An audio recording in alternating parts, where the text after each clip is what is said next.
pour que les avions aillent en hauteur, les avions vont vite. Et à la différence des voitures, ils ont de grandes ailes qui permettent d'accueillir le vent de face avec force. Et c'est le vent qui vient contre la marche de l'avion qui permet à l'avion d'aller en hauteur. Mon coach n'attendait pas le vent qui venait dans le dos. Le vent qui vient dans le dos, c'est tout ce qui peut être encouragement. Quand les gens te motivent, ça c'est le vent dans le dos. Vas-y, cours, tu es dans la bonne direction. Ça c'est le vent de dos. Ce n'est pas le vent de dos qui permet d'aller en hauteur. Le vent de dos permet d'aller vite. Ce qui permet de quitter la terre et de montrer pour avoir une vision élevée. Ce n'est pas le vent qui vient t'encourager. Ce qui permet à un homme d'être élevé et d'atteindre sa position spirituelle, ce ne sont pas les encouragements. Ce qui permet à une personne d'être élevée, c'est le vent contraire. C'est quoi le vent contraire? Ça veut dire la direction que tu prends. C'est toutes les paroles et toutes les actions qu'on fait pour t'arrêter. Ce qui vient pour t'arrêter est ce qui va te faire aller en hauteur. L'adversité donne la hauteur. L'encouragement donne la vitesse. On a besoin de personnes pour nous motiver. On a besoin de personnes qui savent nous accompagner. On a besoin d'amis qui nous comprennent. On a besoin d'amis qui nous encouragent. Mais on a besoin de vent contraire pour aller en hauteur. Quand Dieu veut t'élever, quand Dieu veut te faire passer à une autre dimension de hauteur, il va créer l'adversité. Il va permettre le vent contraire. Tu as besoin du vent contraire pour t'élever. Qu'il en soit ainsi, ou bien tu ne veux pas le vent contraire. Moi je vous dis, aimez vos ennemis. Amen. Aimez vos ennemis. Les ennemis, ce sont des gens qui sont contraires au sens de ton destin, de ta vie. Amen. Il y a le fait de ne pas écouter les ennemis. Il y a le fait de ne pas tenir compte des ennemis. Ça, c'est transpercer l'opposition. Maintenant, il y a l'attitude de bénir ses ennemis. Parce que ce n'est pas pareil. Hein? Amen. Il y a des personnes, ce que les ennemis font, ils n'écoutent pas. Il dit, il n'a qu'à dire ce qu'il veut. Moi, j'avance. Et il y en a d'autres qui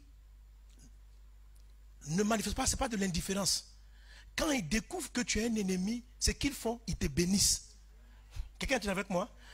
Ils te bénissent.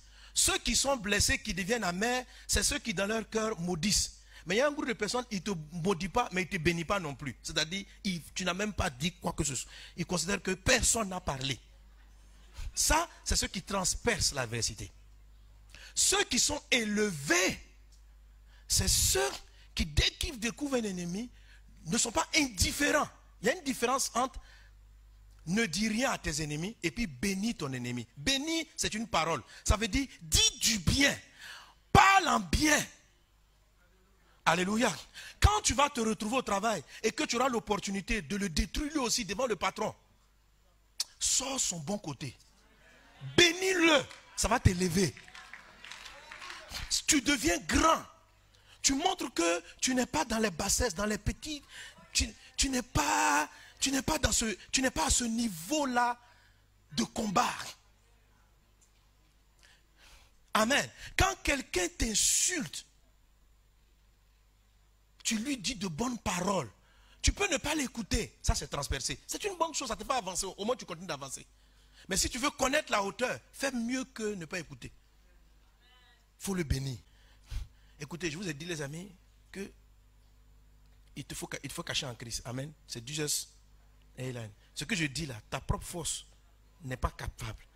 Mais si tu crois en Dieu et que tu dis, Seigneur, je veux être comme toi, parce que c'est ce que Jésus faisait. Quelqu'un est avec moi? Il n'était pas indifférent. Il aimait les gens. Il allait au-delà. Alléluia. La Bible dit, aimez vos ennemis, bénissez ceux qui vous maudissent. Faites du bien. Faites du bien à ceux qui vous haïssent. Quand tu as un prochain ennemi, je vais prier pour toi. Je vais te faire du bien. Quand tu constitues un vent contraire à ma joie, à mon évolution, à mon bonheur, je vais m'appliquer à être pour toi une bénédiction. Alléluia.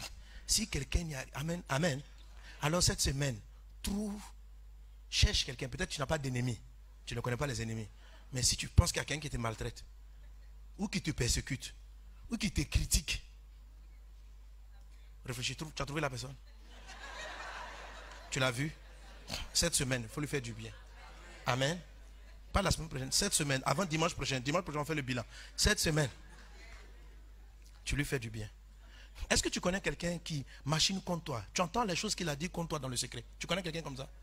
Voilà, cette semaine. Amen.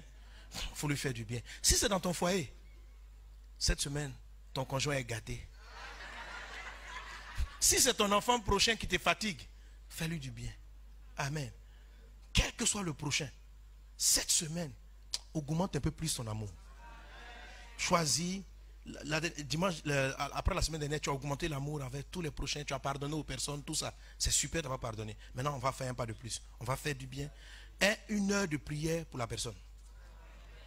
Et souhaite réellement que Dieu la bénisse. Si c'est des prochains politiques, si celui est contre toi, c'est ton ennemi est dans la politique, il est quelque part, il dirige quelque part. Mais tu n'aimes pas sa tête parce que tu sais qu'il t'a combattu ou bien il a tué ton parent.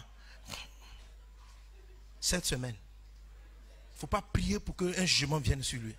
Mais prie, bénis-le, soutiens-le, bénis-le, garde-le, fais-lui du bien. Je le bénis. Amen.